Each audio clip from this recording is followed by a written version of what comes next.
Maqaan kiyya Haayilawaas jedhama. Filannoon bu'aa qaba jedhamee kan yaadamu keessatti qofa aangoo karaa nagaatiin paartiin biyya bulchuus haa ta'u paartiin dorgomuus haa ta'u karaa nagaadhaan uummanni abbaa barbaade filatee nama barbaadeetiif paartii barbaadeef na bulchi jedhee sartifaayi godhee kan itti kennu karaa nagaatiin. Ani maqaan kiyya Barsiisaa Asfaw Galaan jedhama.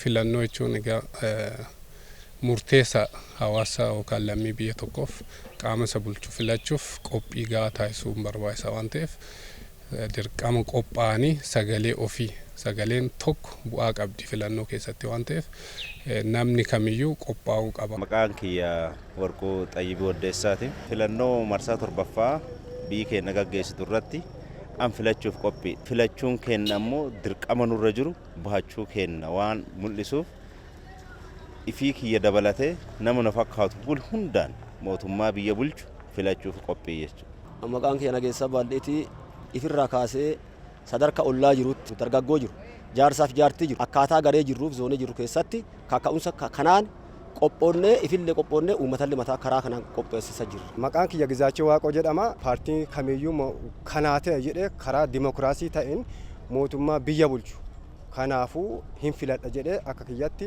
abdii qaba jechuudha. Gaaddisaan Hinqoonaan jedhani filannoon mirga uummanni yookiin jiraataan tokko gahee ifii isaa yookiin mootummaa isa barbaadu sana ittiin mirkaneeffatu waan ta'eef nuti qophii hunda xumurree eeggachaa jirra jechuudha. Paartiin an filadhu tokko paartii misooma biyyattii itti fufsiisu.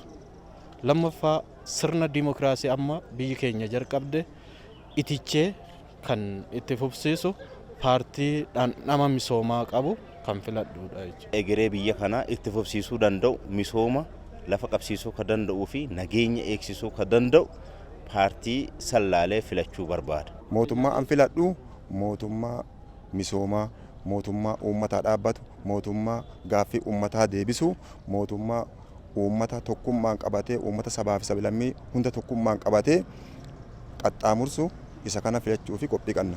Filannoon maal ta'uu qaba? Bilisa ta'uu qaba, iftoomina qabaachuu qaba, dhiibbaa kamirraa loogii kamirraayyuu bilisa ta'uu qaba. Namni fedhii ofiif filannoo ofiin filachuu danda'uu qaba. Akka jiraata biyyattii kanatti namni barates haa ta'u qonnaan bulaanis haa ta'u dargaggoon haa ta'u haadhotiinis haa ta'u dhimmi kun keenya kan ijoollee keenyaati kan biyya keenyaati ana laallataa jennee waa hundinuyyuu faayidaa fi dantaa biyya keenya wajjin wal qabsiisne dursa paartii yookiin immoo qaama biyya kana ceesisuu danda'u adda baasnee filachuudhaaf qophaa'uu qabna. Filannoo haqa qabeessa ta'uudhaaf gaheen jiraataa murteessaadha.